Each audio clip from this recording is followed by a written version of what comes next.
Good morning. Welcome. Thank you for joining us in HR in the Fast Lane. I'd like to introduce you to my guest, Dr. Ray Benedetto.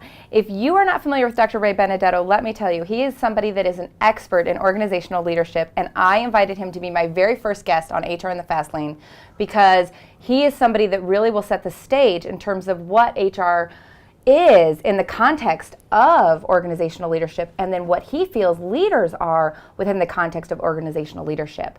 Something that you should know about Dr. Ray is that he is a retired colonel from the military, a strong leader himself with a long career, in addition to the fact that he's been working in the private sector for over a decade, transforming organizations and literally bringing them to a point of cultural transformation through his practice within organizational leadership. You may be familiar with a little named book called It's My Company Too, which he co-wrote with, you want to name the co-authors? Tom Walter and Dr. Ken Thompson and Molly Meyer. Yes, and if you're here in Chicagoland, then you absolutely know of that book, and you may even know some of the authors. So without further ado, I think what I'd like to do is just get right into our topic. We're hoping to just understand, Dr. Ray, really the difference between, let's talk leadership and management. Okay, first and foremost, leadership is about people, management is about process. And unfortunately, that topic has been confused because for the past 35, 40 years, MBA programs especially have been focusing on the left side of the brain. It's all about financial management. When in fact, the finances, financial capital is simply an outcome of having everything else aligned. And it begins with human capital and the people we employ. That's where HR Boost comes into play in our HR programs. But it begins with the people because they're the responsible for getting things done. And that whole area of leadership and how we effectively guide others and develop others has been lost in the MBA programs. And especially with entrepreneurs, when you think about this, most of us have this idea that we want to bring to market, and that's really great. But how we build an organization around that. And the challenge, the challenge is both integrating and balancing both management and leadership. So the management is about the planning, the organizing, the staffing, the directing, the controlling, the budgeting, the reporting, etc. Those things are classic management. But now with leadership, it's all about what's our vision, okay? And how are we going to inspire others to that vision? And then how are we going to motivate others? And then communicate that so that we all understand where we're heading, together. Okay. Well, and I think it's really inspiring because when you are someone like myself who meets you, there's a lot of just this word engagement, and you're kind of over it. It's just said again and again and again. And even I'm in the field and I go, okay, we need to come up with a new word, Yeah. So let's talk about entanglement. Okay, well, it's interesting you mentioned engagement because the Gallup poll, obviously, Gallup 12, has been assessing engagement for a number of years, okay, since 2008. And engagement is an individual decision. How we choose to engage with a company is a result of our own passion, our own motivation, and the meaning that we find in our work. Unfortunately, 70% of businesses are dysfunctional today because 70% of employees are disengaged. Correct. That means if you've got 10 people in the canoe, only 3 people are rowing. They've got 5 people in the middle that are oars or up, and then 2 people in the back who are rowing the other direction. So the question is, how do you get everyone not just engaged, but then build the right culture to get them entangled? And entangled is where everyone thinks and acts like an owner. Everyone is focused on accomplishing the goals that are not just going to make themselves successful, but the entire organization successful. And it's also a transformational process.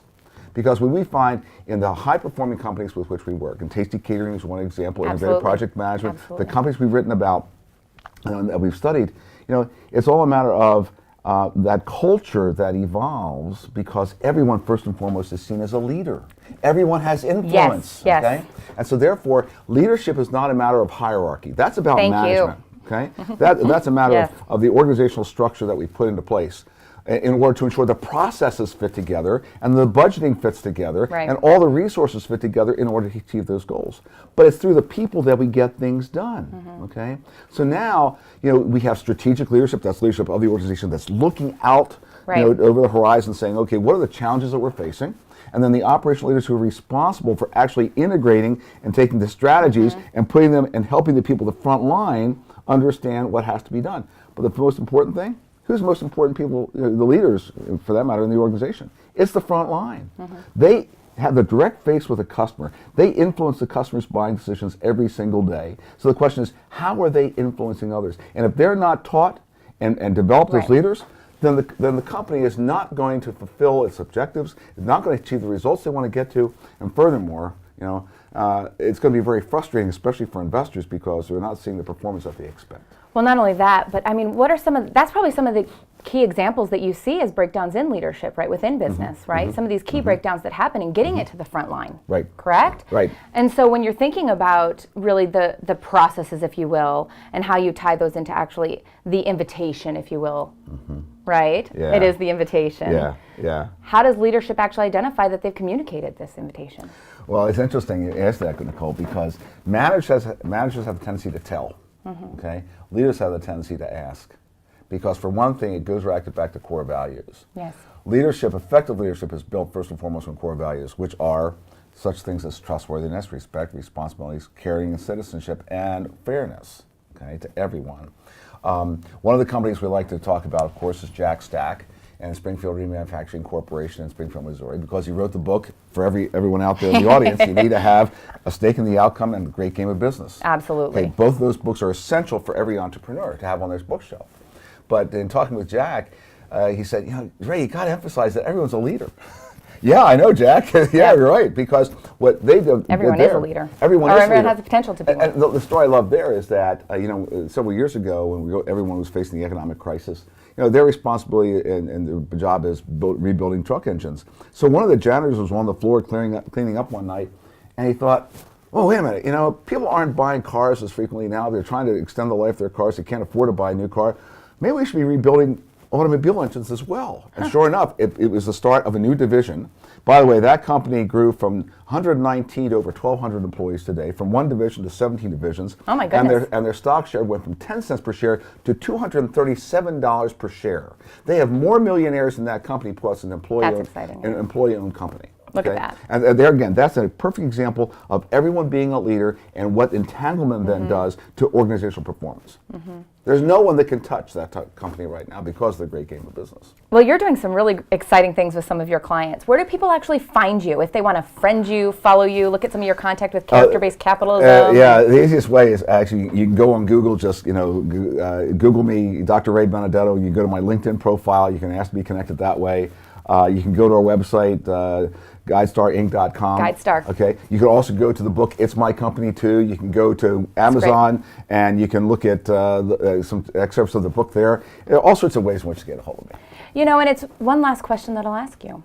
So when you think of HR in the fast lane, you think of HR, and the number one thing that HR professionals can actually do to start to strategically integrate to drive organizational leadership for the leaders they work for.